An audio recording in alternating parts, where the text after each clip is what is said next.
Assalamualaikum warahmatullahi wabarakatuh. Terima kasih atas kesempatan yang diberikan kepada kami. Terima kasih juga kepada dosen pengampu mata kuliah Psikologi Pendidikan, Ibu Siti Aisyah MM.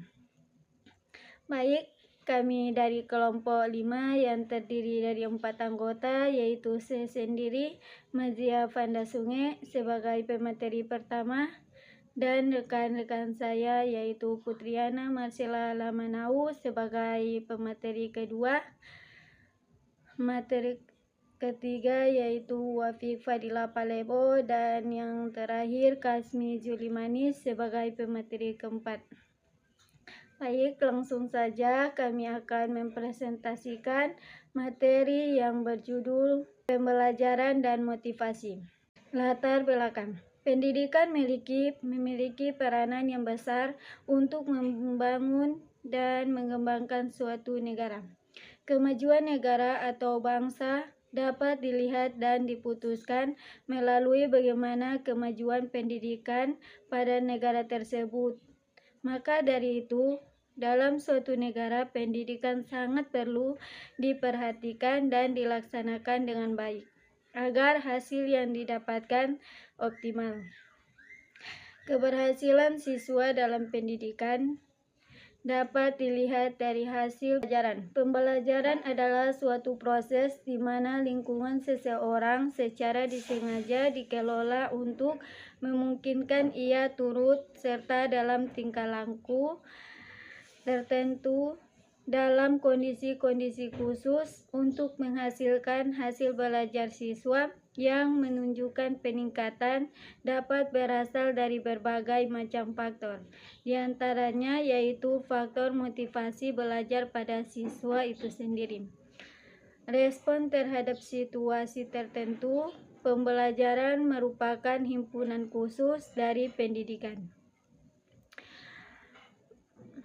Belajar merupakan proses seseorang untuk dapat mengetahui, memahami, dan dapat melakukan dari hal yang tadinya belum diketahui, dipahami, dan tidak dapat dilakukan. Proses belajar yang kurang maksimal dapat menyebabkan hasil belajar yang kurang maksimal. Definisi ini sejalan dengan apa yang dikemukakan oleh Marham Malik, bahwa pembelajaran adalah suatu proses yang kompleks di mana di dalamnya terjadi interaksi antara mengajar dan belajar. Itu sekian dari saya. Selanjutnya akan dilanjutkan oleh rekan saya yaitu Putriana. Baik, terima kasih atas kesempatan yang telah diberikan. Perkenalkan, nama saya Putriana Marcella Lumanau. Di sini saya akan membawakan materi yang kedua, yaitu strategi pembelajaran. Ya, pengajar profesional berkeinginan agar peserta didiknya memperoleh hasil belajar yang optimal, menerima dan memahami bahan ajar yang disampaikannya. Dalam hal ini dibutuhkan suatu strategi pembelajaran yang tepat agar peserta didik dapat lebih mudah memahami materi ajar yang diberikan. Baik, materi selanjutnya adalah komponen-komponen strategi pembelajaran, yaitu yang pertama, kegiatan pembelajaran pendahuluan. Kegiatan pembelajaran pendahuluan memiliki peranan penting dalam proses pembelajaran. Pada kegiatan ini, pendidik diharapkan dapat menarik minat peserta didik atas materi pelajaran yang disampaikan. Dengan menarik akan dapat memotivasi peserta didik untuk belajar. Yang kedua, penyampaian informasi. Dalam kegiatan ini, pendidik akan menetapkan secara pasti informasi, konsep, aturan, dan prinsip-prinsip apa yang perlu disajikan kepada peserta didik. Yang ketiga, partisipasi peserta didik. Partisipasi peserta didik sangat penting dalam proses pembelajaran. Proses pembelajaran akan lebih berhasil apabila peserta didik secara aktif melakukan latihan-latihan secara langsung dan relevan dengan tujuan pembelajaran yang sudah ditetapkan, agar materi tersebut terinternalisasikan relatif dan mantap dalam diri mereka. Maka kegiatan selanjutnya adalah hendaknya peserta didik diberi kesempatan untuk berlatih dan mempraktikkan pengetahuan sikap keterampilan tersebut. Keempat, tes. Secara umum, tes digunakan oleh pendidik untuk mengetahui apakah tujuan pembelajaran khusus telah mencapai atau belum, dan apakah pengetahuan, keterampilan, dan sikap telah benar-benar dimiliki peserta didik atau belum. Pelaksanaan tes biasanya dilakukan di akhir kegiatan pembelajaran setelah peserta didik melalui proses pembelajaran. Yang kelima, kegiatan lanjutan. Kegiatan lanjutan atau follow-up secara prinsip ada hubungannya dengan hasil tes yang telah dilakukan. Karena kegiatan lanjutan esensinya adalah untuk mengoptimalkan hasil belajar peserta didik. Baik, materi selanjutnya akan dilanjutkan oleh Saudari Wafik Palebo. Kepada saudari dipersilakan. Baik, terima kasih. Saya Wafifah Palebo di sini akan melanjutkan materi tentang pengertian motivasi. Motivasi secara bahasa berasal dari bahasa Latin yaitu mover, artinya penggerak atau dorongan. Motivasi merupakan kekuatan yang menggerakkan dan yang mengarahkan perilaku ke arah tujuan. Motivasi adalah proses yang memberi semangat, memberi arah, dan kegigihan terhadap perilaku. Artinya, perilaku yang termotivasi adalah perilaku yang penuh energi, terarah, dan bertahan lama. Menurut Abraham Maslow 1987, ia mengemukakan bahwa motivasi dipicu oleh 5 kebutuhan dasar. Yang pertama, fisiologis, yang kedua, rasa aman, yang ketiga, sosial, yang keempat, penghargaan, dan yang kelima, aktualisasi diri. Selanjutnya, materi tentang teori motivasi. Teori motivasi dalam perspektif psikologi terbagi menjadi 3 bagian. Yang pertama, perspektif behavioral. Perspektif behavioral menekankan tentang imbalan dan hukuman sebagai kunci dalam menentukan motivasi murid dalam belajar. Imbalan berfungsi sebagai daya tarik bagi murid yang mendapat hasil pembelajaran yang baik, sehingga mendapat imbalan berupa pujian, hadiah, sertifikat, dan nilai poin.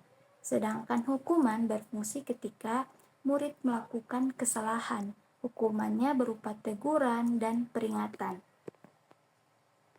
Yang kedua, perspektif humanitis menekankan pada kapasitas murid untuk mengembangkan kepribadian, kebebasan dalam memilih, dan peka terhadap orang lain.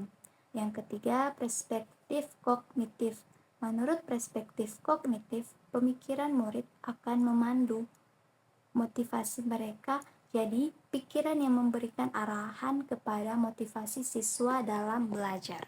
Oke, saya akan melanjutkan seperti yang kita lihat di atas, yaitu faktor yang mempengaruhi motivasi belajar. Faktor yang mempengaruhi motivasi belajar yaitu sebagai berikut. Yang pertama, ada cita-cita atau aspirasi. Yang kedua, ada kemampuan belajar. Yang ketiga, ada kondisi siswa. Yang keempat, ada kondisi lingkungan. Yang kelima, ada unsur-unsur dinamis dalam belajar. Terus yang terakhir, upaya mempelajarkan siswa. Oke guys, kita beralih ke selanjutnya, yaitu kesimpulan. Seperti yang kita lihat di atas, yang pertama, pembelajaran dan motivasi adalah dua konsep yang berperan penting dalam proses pendidikan. Terus yang kedua, motivasi baik intrinsik atau ekstrinsik berfungsi sebagai pendorong utama yang mempengaruhi minat dan kinerja siswa dalam belajar. Oke, kita beralih ke selanjutnya. Dalam proses pembelajaran, peran guru dan pendidik menciptakan lingkungan yang mendukung perkembangan motivasi intrinsik siswa dalam memfasilitasi pembelajaran menarik dan relevan menantang. Terus kita beralih ke selanjutnya atau terakhir.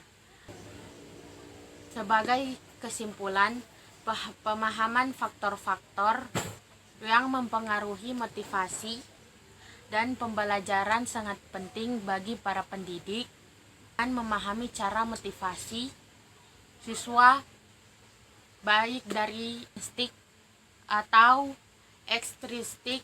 Mereka dapat mengembangkan pendekatan pengajaran yang lebih efektif dan memaksimalkan potensi belajar setiap individu. Oke, sekian dari saya, terima kasih.